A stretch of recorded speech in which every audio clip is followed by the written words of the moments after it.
Sulaiman wa innahu bismillahirrahmanirrahim. Assalamualaikum warahmatullahi wabarakatuh. Waalaikumsalam warahmatullahi wabarakatuh. Alhamdulillahi rabbil alamin. Wa bihi nasta'inu ala umurid dunya waddin. Wassalatu wassalamu ala asyrafil anbiya wal mursalin wa ala alihi wa sahbihi ajma'in. Wassallim ala sayyidina wa habibin bibirkati la ilaha illallah al-malikul haqqul mubin Muhammadar Rasulullah sadiqul wa'dil amin. Tanazzal rabb innama amruhu idza arada syai'an ay yaqula lahu kun fayakun. Yang pertama, marilah kita semuanya mensyukuri segala nikmat yang masih Allah berikan kepada diri kita semuanya, yang mana nikmat tersebut sangatlah banyak. Maka setiap nikmat yang hadir harus kita syukuri. Bersyukur kepada Allah, bersyukur sepanjang waktu, setiap nafasku, seluruh hidupku. Semoga diberkahi Allah. Alhamdulillah wa syukurillah. Bersyukur padamu ya Allah. Kau jadikan kami saudara, indah dalam kebersamaan. Alhamdulillah. Salawat serta salam marilah senantiasa kita curahkan kepada junjungan Nabi kita tercinta, Nabiullah Muhammad sallallahu alaihi wasallam. Allahumma shalli ala Muhammad. Maka kita bersama-sama membaca sholawat. Tujuannya adalah untuk mendapatkan syafaat.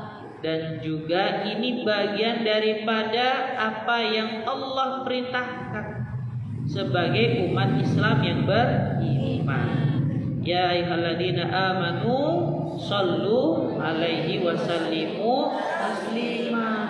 Kenapa kok bisa demikian? Karena innallaha wa malaikatahu yusholluna 'alan nabi. Kan begitu. Karena Allah dan para malaikatnya bersalawat, maka wahai orang-orang beriman, ya ayyuhalladzina amanu shallu alaihi wasallimu taslima.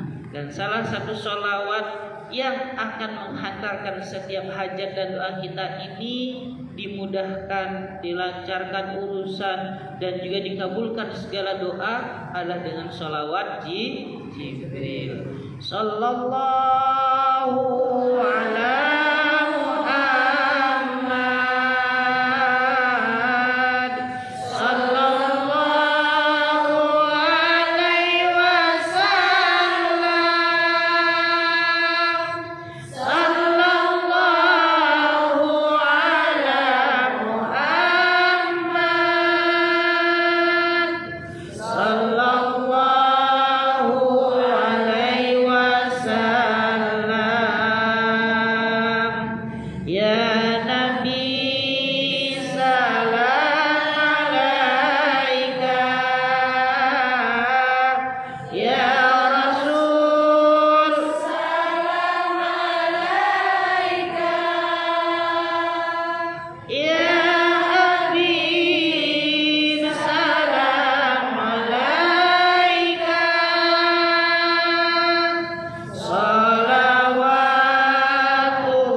anta misbahus suduri. Sallallahu ala Muhammad. Sallallahu alaihi wasallam. Sallallahu ala Muhammad. Sallallahu alaihi wasallam. Ya Habibi ya Muhammad ya arus al-khafiqaini.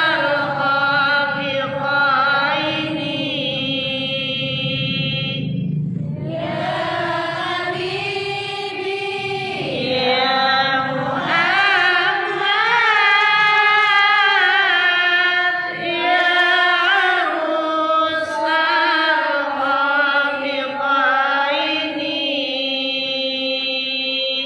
Ya Muayyad ya Muayyad ya Imam Qiblataini.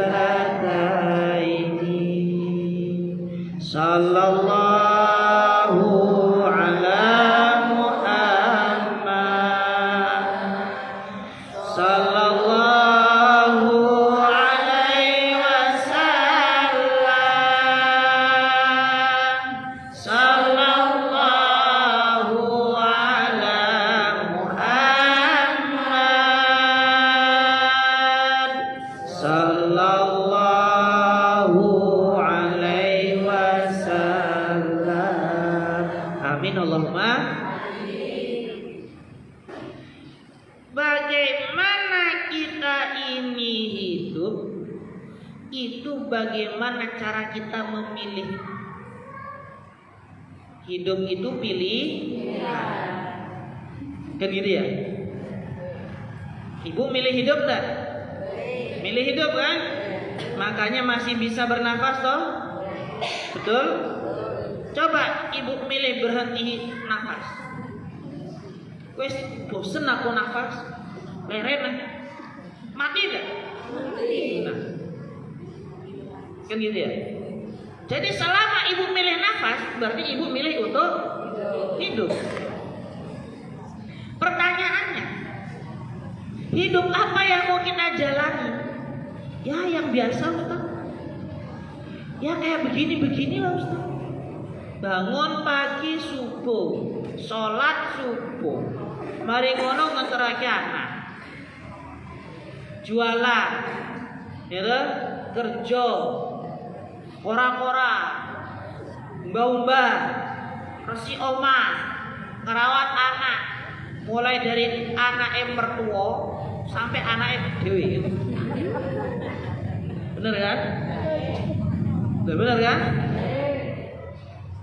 Anak dewe njaluk susu, anak mertua njaluk kopi.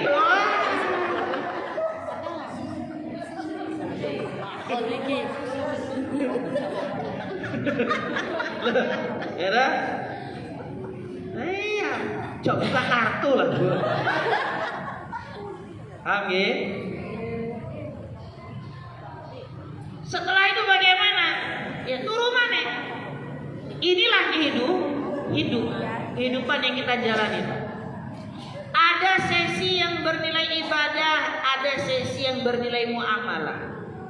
Ibadah berarti kita berusaha untuk menghadirkan diri kita menghadap kepada Allah, absen dengan Allah melalui sholat.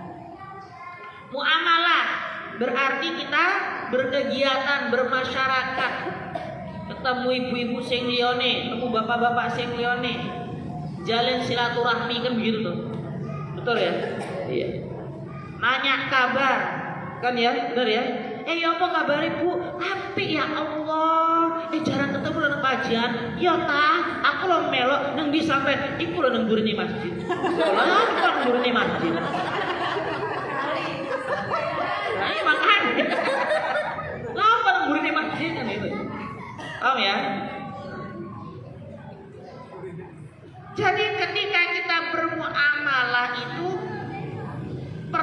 adanya keberkahan.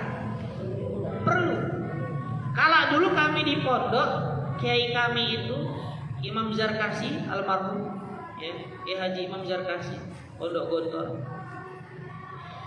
Beliau kalau sudah ngasih tausiah selalu mengatakan inna fil harakati barokah. Ya, sesungguhnya dalam setiap gerakan itu ada keberkahan. Wal warahatu fil jannah. Dan kalau ingin istirahat nanti di surga, jangan di dunia. Paham ya? Kenapa? Karena kita di dunia harus lelah. Lelahnya itu harus lelah. Jadi capeknya kita di dunia ini jangan sekedar capek otot, jangan sekedar capek pikiran.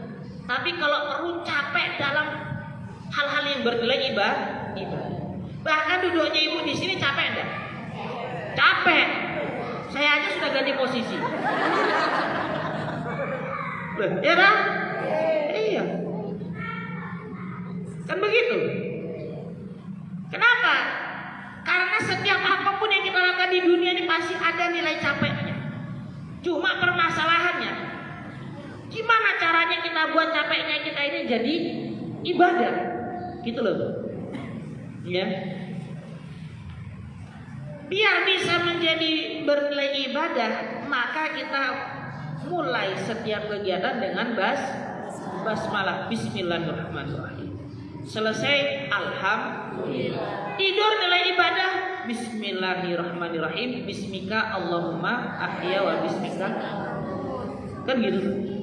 Makan biar berkah, bismillahirrahmanirrahim. Karena doa makan itu bismillahirrahmanirrahim. Kan begitu. Paham ya? Kalau Allahumma barik lana fima razaqtana wa qina adzabannar itu pada dasarnya bukan untuk makan saja. Kan pernah kami jelaskan. Itu untuk semua yang kira-kira menjadi rizki. Kan begitu. Maka hidup kita yang sampai saat ini masih ada, itu pernah ditanyakan kepada Rasulullah. Ya Rasulullah, ayyun nas khairun. Ya Rasulullah, bagaimana orang itu dikategorikan baik? Wa qala Rasulullah, man tala umruhu wa hasuna amaluhu. Siapa yang panjang usianya, baik amalannya.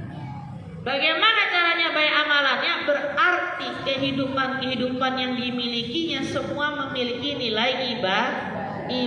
Konsepnya adalah ibadah. Kan gitu. Sekarang tak tanya, ibu jalan ibadah nggak? Kalau jalan ke masjid, tapi jalan ke pasar nilai ibadah nggak? Hah? Ibadah. Kalau ibu berniat untuk nyari rizki, kan gitu ya? Betul? Kedodolan. Terus sing mlaku nang pasar ya opo? Bernilai ibadah enggak? Bisa bernilai ibadah kalau setiap langkah kakinya diiringi dengan zikir. Kan begitu. Makanya keluar rumah itu baca apa?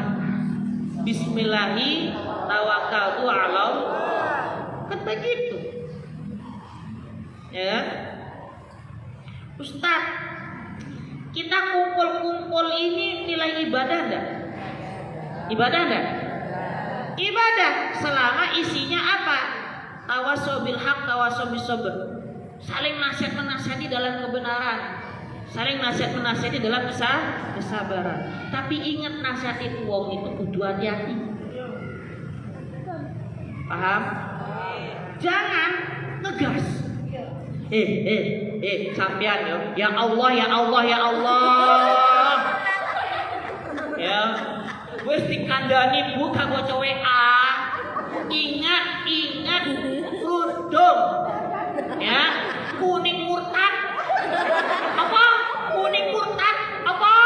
Kuning murtad. Apa sih kuning murtad? Ustad, Bu Ustad. Kuning murtad. Bu. Iya yang tugas sing iku. Paham ya? Moro-moro go produk sing liya.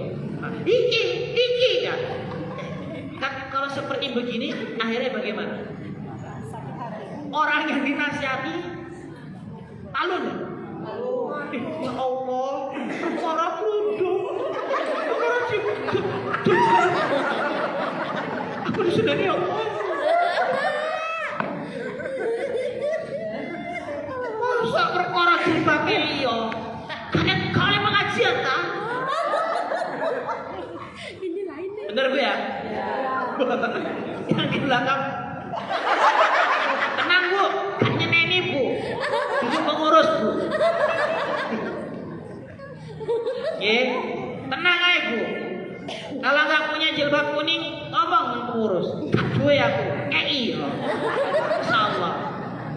Ya, pemane sing duwe to? Keringan dia, mana ibu ya? Salah. Ya. Jelas ya? Jadi dalam konteks ketika kita nasihati, bila mana kita ingin menasihati orang, pada dasarnya cukuplah pertama ya, menasihati orang hanya kalau orangnya minta dinasihati. Jadi jangan pernah menasihati orang yang tidak minta dinasihati. Paham ya? Biar kenapa? Biar nasihat itu menjadi hidayah. Ya, Mbak, aku gelisah, Mbak. Hah? Gelisah sing opo iki? Geli-geli basah opo iki? Gelisah opo? Pokoknya aku gelisah. Aku iku meriang, Mbak. Opo meriang? Opo mana iku meriang? Merindukan kasih sayang. Apa yang meriang? Kalau aku gegana. Lah ya apa gegana? Apa mana gegana iku? Gelisah galau merata. Mbak, sampean kok iso lho gegana iki apa? Ya apa ceritane? Lho ya apa gak gegana, Mbak? Suamiku gak balik 3 bulan. Aku ngerti, aku khawatir, Mbak. Khawatir apa? Oh, gak balik-balik pas 3 lebaran. 3 bulan kerasan. Gak pulang, moro-moro 3 lebaran dari Bang Toyib. Gitu. Terus ya apa carane ngatasi hatiku sing gegana iki? Gelisah, galau, merana. Ya. Kira-kira kalau ibu ditanya begitu sama ibu, jawabnya apa? Hah? Apa? Ikut 3 bulan, Bu. Kowe sabar iku. Gak usah diarani sabar, Bu, sabar, Bu. Aku sabar loh, Mbak. Sabar iki. Makanya aku ngomong, Mbak. Kan gitu toh? Bener ya? Kira-kira bilang apa? Nasihat ibu apa? Cari yang baru. Cari yang baru. Loh, sing guru bicara loh, bahasa cari apa? Hah? Ya gak oleh no. Cuekin iso. Yakin? Ya wis tak cueki ae. Tapi nih kalau malam-malam ketemu di kamar sunyi sepi, bersinar bulan, sesepi diriku sendiri dalam penantian.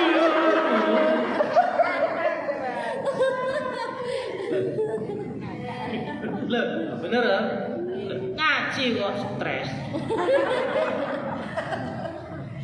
Paham nggih? Terus apa carane? Mengatasi perasaan yang seperti begini. Kalau ibu disuruh kasih nasihat, disuruh ngapain? Doa. Gimana caranya doa? Hah? Ya Allah, kembalikanlah suamiku sing digondol wewe kondel. Ya Allah. Loh.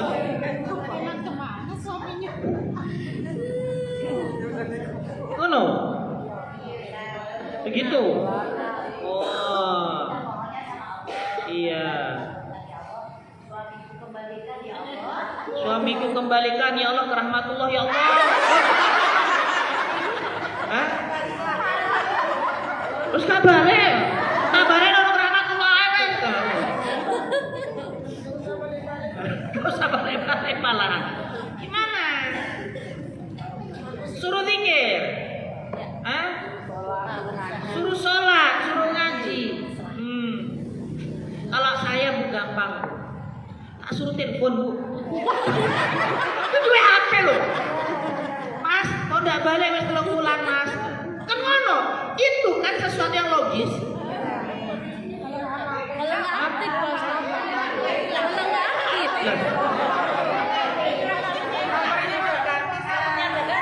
Ibu itu terlalu menghayalkan apa yang belum terjadi. Belum di telepon, wis ngomong, lek gak aktif. Loh, gak apa? Teleponan sih. Ya toh, paham nggih? Lek gak aktif ya apa? Golek kancane. Ngerti enggak suamiku nang ndi? Mbok ndak ngerti, bujuki yo, ayo, bujuki ayo. Kok temane kancane bendino ngopi bareng gak ngerti suamiku nang ndi. Loh, sampai istri nih, aku gak ngerti. Loh, gak hubungi aku loh. Tapi kan awal mulanya apa? Hubungi dulu, telepon dulu, cari dulu. Ya. Kenapa kita ini selalu salah dalam melangkah, salah dalam bersikap? Karena kita ini, ya, seringkali selalu berpikir yang enggak dulu. Gitu loh. Belum kejadian sudah prasangkanya kemana-mana. Paham ya? Jadi ketika ada seseorang yang yang ketika dia gelisah, aku loh mbak, suamiku gak balik-balik. Tanya dulu, sampai ngerti suamimu nang dita. Tanya dulu, ya. Kita bertanya itu untuk memberikan nasihat yang tepat. Bukan tiba-tiba langsung, mbak, sampai nih kurang sholat, mbak, sampai nih kurang ngaji, mbak, bener mbak. Oh stres hukum ngaji, hukum sholat. Hukumnya orang sholat itu coba pas waktu orang stres akalnya main nggak? Ya apa kan ini sholat? Allahu Akbar takbiratul ihram mikir wis. Ya toh? Allahu Akbar. Allahu Akbar. Belum kok begini. Gini. Tahan. Ngerti? Jadi ketika kita mau memberikan nasihat kepada orang, tanya dulu kronologinya apa, akar masalahnya apa, kenapa kok bisa demikian, terus bagaimana. Kalau misalnya memang gak iso ditemui, gak bisa dicari, ayo mbak, polsek deket kok. Kita bikin pencarian orang hilang, ternyata telah hilang suami 3 bulan gak balik-balik, nomor HP gak aktif, terakhir menggunakan pakaian ini, numpak mobil iki, pergi ke arah ini. Oh, pas sudah dicari sama polisi, wis rabi maneh. Nah, baru setelah itu kita berikan nasihat yang baru. Paham ya? Bu, memang ini ujian dari Allah. Ingat Bu, seperti apapun burung yang berlari, paham ya? Dia akan selalu kembali ke sarang yang pertama. Seperti apapun suami punya istri baru lagi, lek sakit neng istri sik. Memang begitu, itu kan hukumnya. Betul loh, pengalaman kan? Iya. Makanya, ketika kita mampu memberikan nasihat yang tepat, ya, maka pertemuan itu berkah. Gitu loh. Saya penting ojo ngempori. Kayak tadi itu, wis rabi mana hebat. Wis jaluk cerai ae. Samane kumpul, suamimu apa ngono. Ya Allah, aku lomba nangis nalar ini.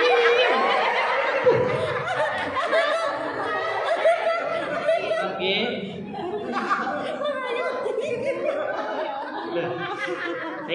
Saya cuma ngikuti.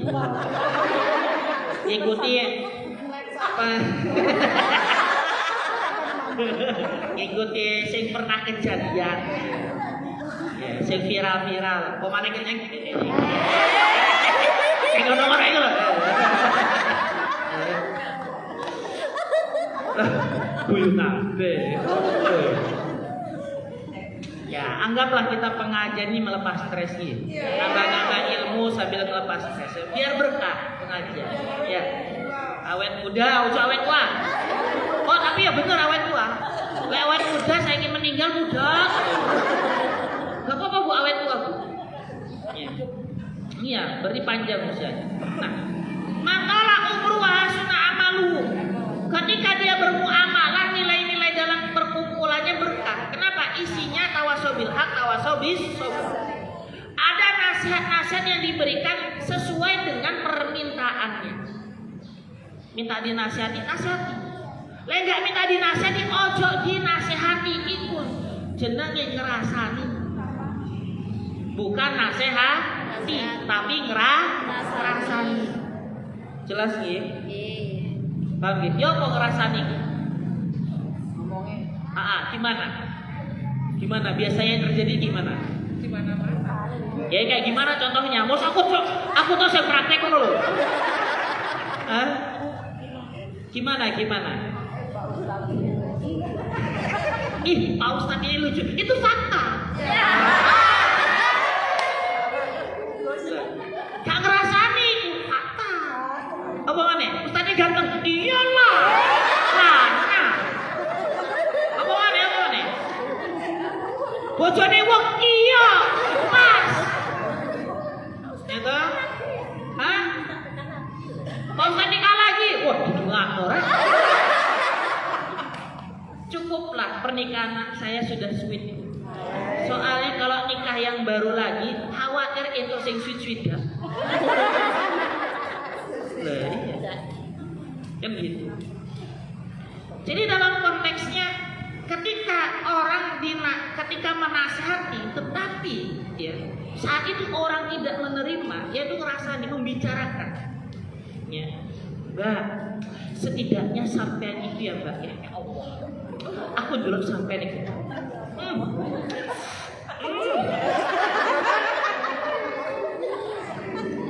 Ono apa toh aku? Sampai itu tidak layak dan tidak elok. Kok iso?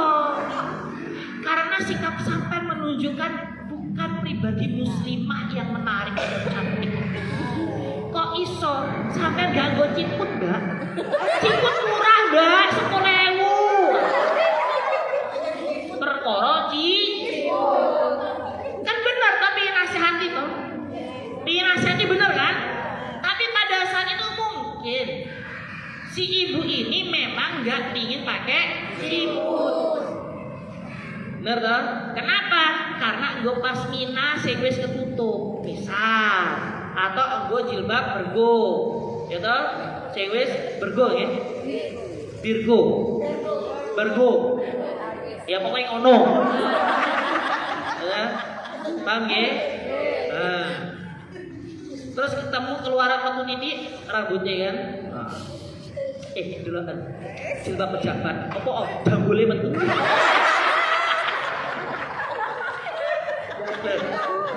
Sik mendek iki kok jilbab pejabat. Jilbab Syahrini. Apa sambule kok ati badai. Benar kan? Ada orang-orang yang memang punya style sendiri loh. Benar ya? Pada saat orang itu menentukan stylenya dan orang itu lagi tidak minta nasihat, ya kita nasihati, Mbak, lek iso, yo Mbak yo, ngerti. Apa enggo jilbab, iku ojo sampai koyok wong bunuh diri lho. Kok iso? Iku jilbab leher. Ngerti ya? Lho Mbak, iki lho model tren. Mbak, menurut Al-Quran calon ustazah kan gitu ya. Meskipun ya disebutkan surat An-Nur apa begitu ya. Tutuplah jilbabmu sampai menutup dada. Mbak, aku kan wis klambi, Mbak. Tapi ingat, sik nonjol lho, Mbak. Iku kan karena sampean deloke mengkono. Tetep, Mbak. Nah, kalau kita semakin menasihati yang seperti begini, eyel-eyelan. Kenapa? Karena pada saat itu dia ngerasa itu yang benar, sedangkan kita ngerasa yang benar itu yang. Maka ketika kita menasihati orang yang nggak minta dinasihati, akan terjadi yang namanya konflik. Paham gitu? Jadi begitu kita ingin menasihati, kita cukup tampilkan diri kita. Nggak perlu ngomong, coba mau bener no. Yang ada apa? Ya Allah, aku melok pengajian di Juliti. Ibu-ibu gak ngerti tren masa kini. Tapi yang lainnya kan ngerasa itu kurang syar'i loh ya Allah. Kan begitu kan? Paham ya? Jadi nasihatilah ketika orang itu minta nasihat. Biar kenapa? Biar jadi hikmah. Nasihatnya berkah.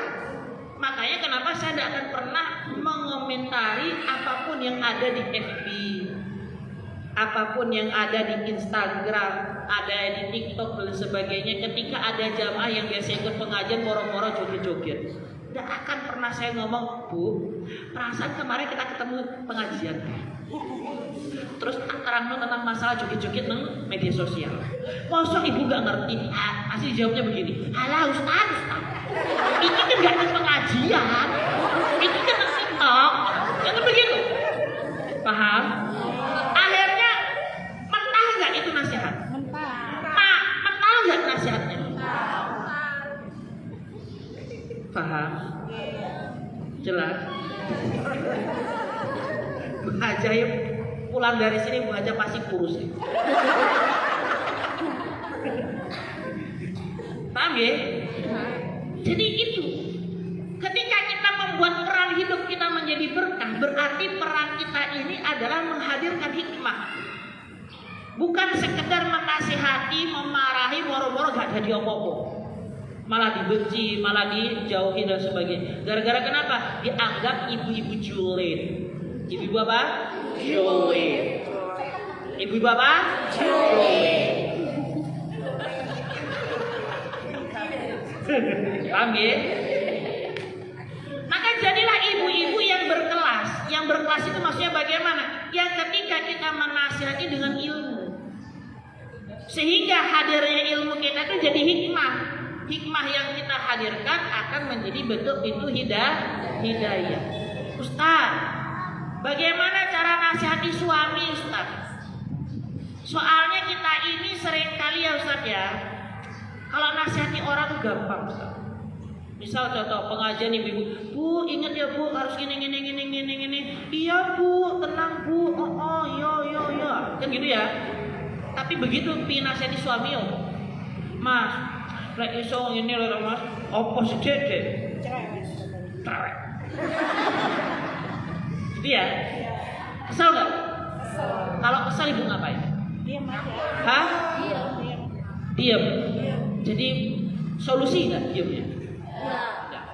Tak jadi pintu hidayah. Jelas? Harus diapakan itu suami? Hah? Diapakan? Apa? Diselesaikan? Diselesaikan di apa? Di titik? Cekek? Apa? Hah? Diajak ngomong. Lah kan ngajak ngomong itu. Ngomong gimana? Iya, ayo Mas ngomong sih. Iya, aku ngomong. Mas, ngerti ya Mas ya, sampai ikut imam Mas. Aku maklum. Apa sing sampean lakukno, iku aku bakal nglakukno. Sampean api, aku api. Kan gitu toh. Sampean sayang, aku sayang. Sampean cinta, aku cinta. Kan gitu toh. Betul ya? Berarti kalau sampean apapun yang sampean lakukan kan aku ngerti Mas. Ini ucapan suami ternyata tiba-tiba suaminya marah, tersinggung. Ibu kira-kira ikut marah nggak? Marah nggak? Hah? Marah kan pastinya. Nggak mungkin nggak marah. Enggak Ustaz, gak kira marah, aku yakin. Hah? Marah kan? Ya. Berarti kalau kita marah itu bagaimana? Harus ada hikmah nggak di dalamnya? Harus ada hikmah nggak? Ketika ibu marah melontarkan kalimat-kalimat yang menyakiti, memang pohon mas suami.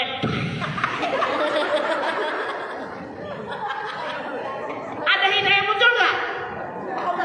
Nggak ada. Paham ya?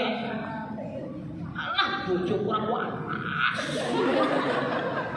Ada hidayah nggak? Ya. Coba ibu rubah itu, ya, kalimat-kalimat marahnya. Jadi begini, mas, kon suami idaman, tak duano kaya, sukses, makin cinta sama istri nih.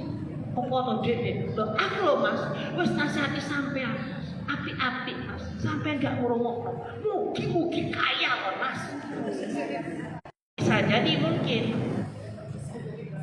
Bisa jadi ya, mungkin kan, kemungkinannya bisa dua kemungkinan kan, kemungkinan, betul, iya. Nah kalau sekiranya ibu tidak bisa begitu, kira-kira diapakan? Diamin aja. Sholawatin aja, tak ajari sholawatnya mau, ikuti ya, ikuti bener ya, siap ya. Siap, benar. Jadi kalau ibu marahin suami, ya, baca sholawatnya ini. Siap, ya? Siap. Ikut ya. Tanya gini, ayo. Gini. Gini. Gini dulu tangannya. Weh. Gini. Ayo. Nah. Siap ya? Sallu ala nabi.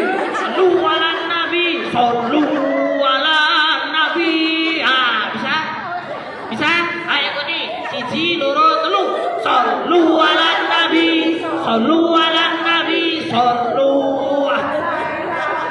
Lagi sekali. Sallu ala nabi.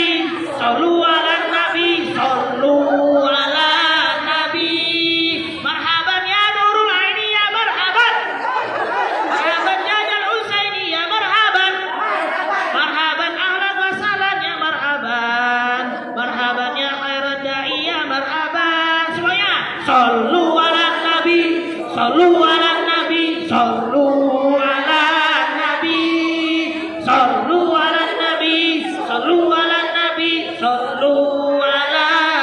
Lagi sekali. Marhaban ya Nurul Aini ya marhaban. Marhaban ya Jal Husaini ya marhaban. Marhaban ahlan wa sahlan ya marhaban. Marhaban ya khairat da'i ya marhaban. Sallu ala nabi.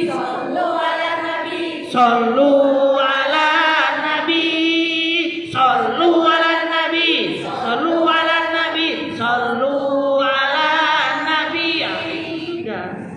Baca itu. Hah? Sambil gebuk itu.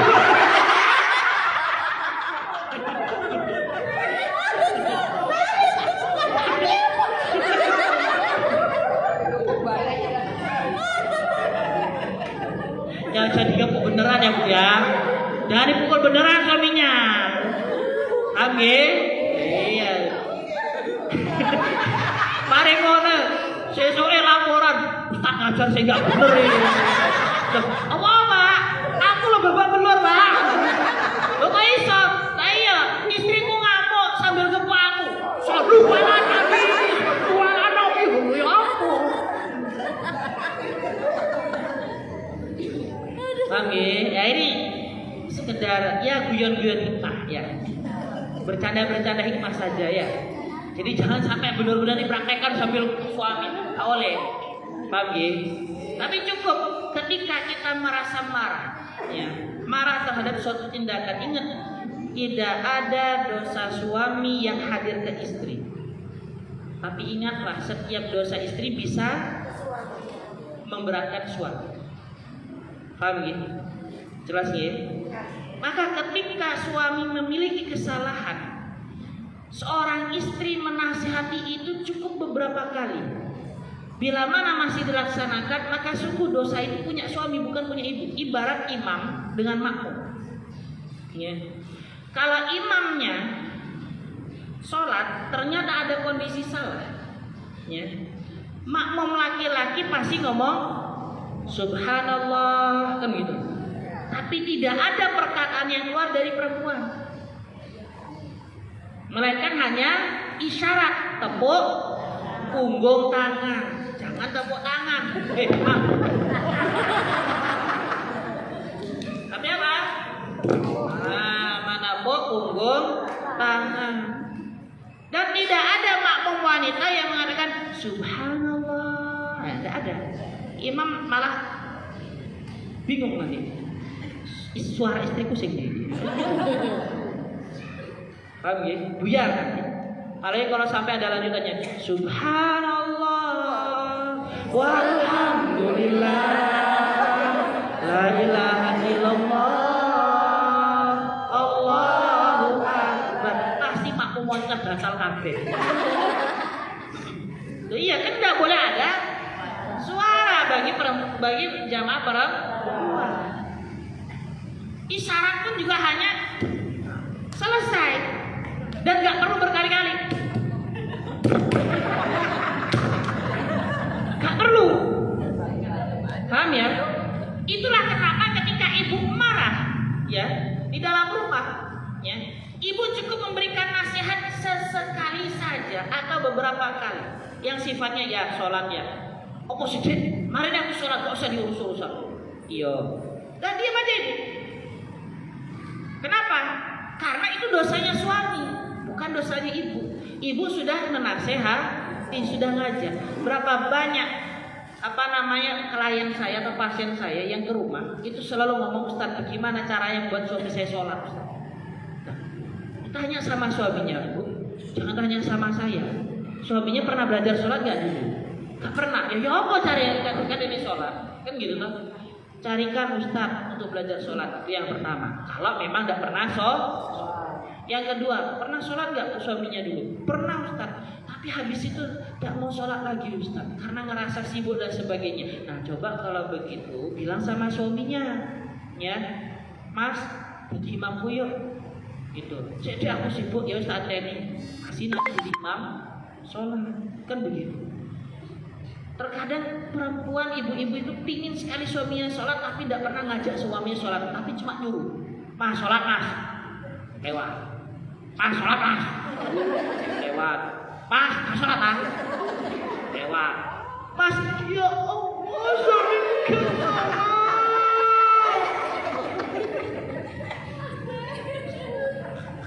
kan gitu biasanya, ya enggak nggih. Insya Allah enggak, suaminya sholat kan? Iya makanya. Iya, jelas. Tapi yang terjadi kebanyakan ya begitu. Ya suami tidak sholat, istrinya bingung. Ya apa caranya buat suami sholat? Apa tak sholat ya itu? Lah iya, kan sholat itu berdasarkan kemampuan toh. Bisa berdiri sholat sambil, tidak bisa berdiri sambil. Nggak bisa duduk sambil berbaring, jangan sambil tidur. Bener nggih? Paham? Kalau sudah sambil berbaring nggak bisa juga, berarti sambil memberikan isyarat. Isyarat ada dua, isyarat mata, isyarat hati. Nggak bisa sampai kepada itu, maka baru disolati. Kan suamiku nggak punya kemampuan sama sekali. Gak ada usaha sama sekali. Terus aku harus bagaimana? Ya tak sholati. Pertanyaannya ibu pas nyolati suami pakai rukuk nggak? Pakai. Ya itu namanya bukan sholati ibu. Ibu tetap sholat biasa. Karena kalau ibu ingin nyolati suami, gak pakai rukuk, gak pakai sujud. Paham ya? Cukup 4 kali takbir. Allahu Akbar. Bismillah. Ar-Rahman. Allahu Akbar. Mau coba mana sing dulu? Allahumma sholli. Terus yang takbir ketiga doa. Allahu Akbar. Allahumma ighfirlah wa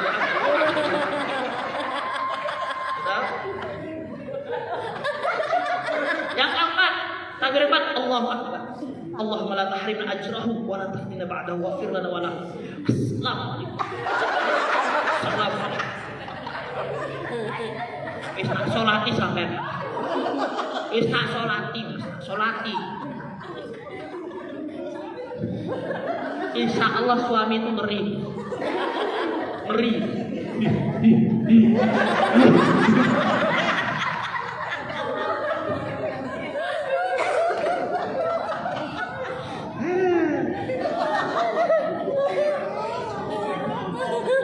Jangan ya Bu ya. Tetap kembali lagi, kita ini wanita berkelas yang kalau kita lakukan memiliki nilai ibadah. Ada hikmah ya. Hikmah itu hadir karena adanya ilmu. Jadi ada ilmu, kemudian ada hikmah, maka muncul hidayah. Dan itu semua membutuhkan proses, sabar. Jadi cukuplah rasanya, Mas. Ayo Mas, tadi imamku sholat Mas. Ayo Mas. Jangan tiba-tiba langsung ustaz sholat. Sholat ya, ayo usah.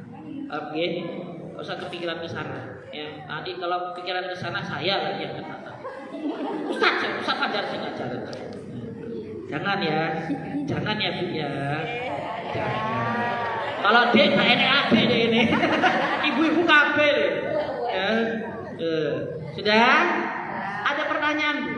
Monggo. Ada enggak? Iya. Seperti yang Pak Ustaz bilang tadi, kalau kita punya teman kata bisa. Bagaimana kita menghadapi teman? Jelas-jelas teman itu di mata kita bukan di mata orang lain buat salah. Bagaimana Pak Ustaz? Saya punya teman Pak Ustaz. Iya, saya juga. Terus temannya saya itu ya Ustaz ya punya salah. Oh, sama. Temannya saya juga punya salah dan bahkan masalah. Ya. Saya selalu manggilnya masalah. Kenapa? Nama panjangnya Salahuddin. Jadi dia punya banyak masalah. Kan begitu kan? Ketika teman saya ini punya masalah dan dia berlaku yang salah, apakah saya sebagai teman gak boleh menasihati dia sedangkan dia tidak minta nasihat? Ketika ada teman melakukan kesalahan, maka kita disuruh untuk merubah menggunakan tangan kita. Kalau masih belum bisa melalui lisan. Kalaupun tidak bisa lisan pakai hati. Fahuwa ad'aful iman.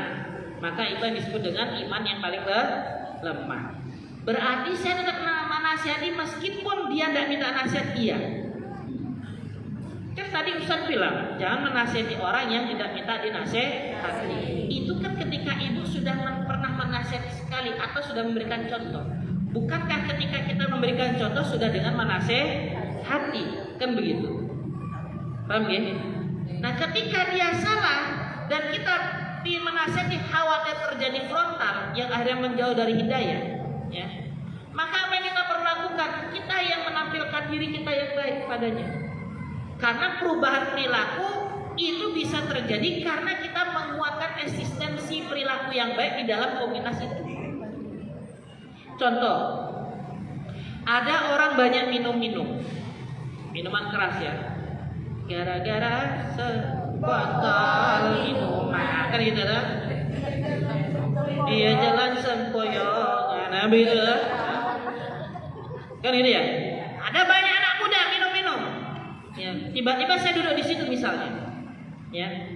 Kalau secara hukum masyarakat, gak melok ngombe, tapi kumpul mbek wong ngombe diarani tukang ngombe, kan gitu ya. Berarti komunitas yang kuat mempengaruhi diri saya. Nah sekarang gimana caranya saya merubah komunitas itu agar tidak lagi minum-minum? Kira-kira saya hadirkan nggak komunitas yang lebih banyak lagi? Perlu nggak? Hah? Perlu nggak saya bawa komunitas yang lebih banyak lagi? Perlu, maksudnya begini Bu. Kalau ada satu orang yang ingin kita rubah, ya berarti kita perlu banyak dukungan orang. Makanya kenapa? Berkumpullah dengan orang soleh, Berarti kalau ada teman kita yang mabuk, ayo melo aku nang pengajian. Kak aku loh, mari ngombe, melo ayo. Nah, kan begitu caranya. Itu kan pilih hikmah. Tanpa perlu kita mengatakan, mabuk haram, hukumnya ya Allah dosa. Kira-kira mau nggak dia jadi teman kita? Paham ya? Jelas ya? Jadi bagaimana komunitas kita, jamaah kita ini membuat perubahan itu dengan cara apa? Dengan cara menguatkan atau memperbanyak orang-orang yang soleh, sehingga yang salah ini berubah jadi soleh. Jangan sampai orang soleh bergerak sendirian di tempat yang salah, akhirnya soleh hilang, salahnya muncul. Kan gitu toh? Paham ya? Jadi kalau kita ngerasa, ibu ini kok kayaknya punya masalah deh sama ininya, ayo kita kumpulkan ibu-ibu yang lainnya, kita tampilkan pribadi-pribadi yang baik, kan begitu. Kita tampilkan akhlak yang baik. Biar kenapa? Biar teman kita ini berubah seiring waktu, kan gitu. Karena kalau kita nasihati mungkin dia akan banyak mengelak, ya toh? Misal contoh, ibu-ibu dengan tren leher kecekek, ya. Sedangkan yang lainnya syari kafe. Tinggal ngomongin. Gak usah ngomong iki loh caranya jilbab sing bener. Gak perlu. Tapi cukup datang seperti itu, nanti dia akan mikir, loh, kok caranya jilbabnya ibu iki kok ini ya? Kok ini ya? Kok ini ya? Kok aku biru dewe ya? Sesuk berubah ya. Paham ya? Itulah yang disebut dengan berkumpulnya orang-orang soleh. Sama dengan ibu-ibu yang sekarang jilbabnya begini. Coba ketemu dengan ibu-ibu yang fashion, ya kan? Saya ngerti fashion, pasti nanti akan berubah nggak jenis jilbabnya? Bahkan mereknya bisa berubah nggak? Iya, pemane ketika kumpul-kumpul, aku Rabbani, aku Zara, aku Uniqlo, aku gini. Gak pakai merek, pasti kepingin Nah, peran daripada komunitas jamaah, paham ya? Itulah bagian daripada tombo ati ikuti memperkarane. Yang pertama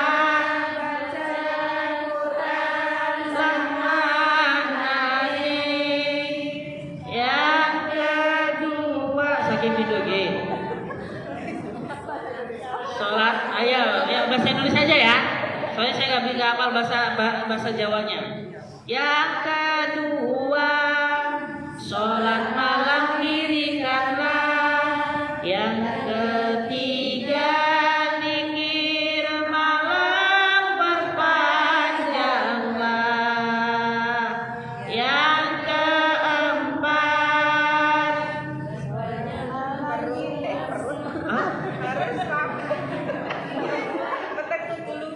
apa? Saking papa berpuasa kerjakanlah. Perbanyaklah berpuasa. Yang kelima, berkumpullah dengan orang soleh. Kan begitu, paham ya? Maka orang yang rusak akhlaknya kemungkinan lagi sedang rusak hatinya, kan gitu. Gimana caranya biar dia rusak hatinya? Kita kumpulkan jamaah-jamaah orang-orang yang soleh untuk merubah.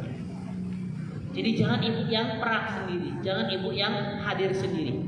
Begitu. Jelas sampai di sini? Satu lagi pertanyaan, monggo. Ada? Kalau nggak ada kita doa. Gak kerasa satu jam. Ada. Nggak ada? Wajah? Senyumnya cantik sekali loh. Oh. Baca ini, khawatir aku. Pulang-pulang ingat cuit-cuitan. Paham ya? Cukup ya? Ila hadrat Nabi Mustafa sallallahu alaihi wasallam wa ala alihi wa sahbihi ajma'in. Al-Fatihah. A'udzu billahi minasyaitonir rajim. Bismillahirrahmanirrahim. Alhamdulillahi rabbil alamin. Arrahmanir rahim. Maliki yaumiddin. Iyyaka na'budu wa iyyaka nasta'in. اهدنا الصراط المستقيم صراط الذين أنعمت عليهم غير المغضوب عليهم ولا الضالين آمين. أعوذ بالله من الشيطان الرجيم. إنه سليمان وإنه بسم الله الرحمن الرحيم. اللهم صل وسلم على سيدنا وحبيبنا شفينا مولانا محمد. الحمد لله رب العالمين حمدا حامدين حمدا نعيم حمدا شاكرين حمدا يوافي نعمك في مزيده. يا ربنا لك الحمد كما ينبغي لجلال وجهك الكريم ولعظيم سلطانك. اللهم إنا نسألك بأننا نشهد أنك أنت الله أحد لا إله إلا أنت الأحد الصمد لم يلد ولم يولد ولم يكن له كفوا أحد. لا إله إلا أنت سبحانك إنا كنا من الظالمين. اللهم اغفر لنا ذنوبنا وذنوب والدينا وارحمهما كما ربيانا صغارا. اللهم اغفر للمسلمين والمسلمات والمؤمنين والمؤمنات الأحياء منهم والأموات. اللهم إنك عفو كريم تحب العفو فاعف عنا يا كريم. اللهم إنا نسألك رضاك والجنة ونعوذ بك من سخطك والنار. اللهم اجعلنا من التوابين واجعلنا من المتطهرين واجعلنا من عبادك الصالحين. اللهم اختم لنا بحسن الخاتمة يا الله يا الله بحسن الخاتمة. ربنا تقبل منا صلاتنا وصيامنا وقراءتنا وتكبيرنا وتحميدنا وتسبيحنا وتحليلنا وتمم تقصيرنا برحمتك يا أرحم الراحمين. ربنا هب لنا من الصالحين. ربنا ظلمنا أنفسنا وإن لم تغفر لنا وترحمنا لنكونن من الخاسرين. ربنا آتنا في الدنيا حسنة وفي الآخرة حسنة وقنا عذاب النار. إياك نعبد وإياك نستعين. اهدنا الصراط المستقيم صراط الذين أنعمت عليهم غير المغضوب عليهم ولا الضالين آمين. الفاتحة.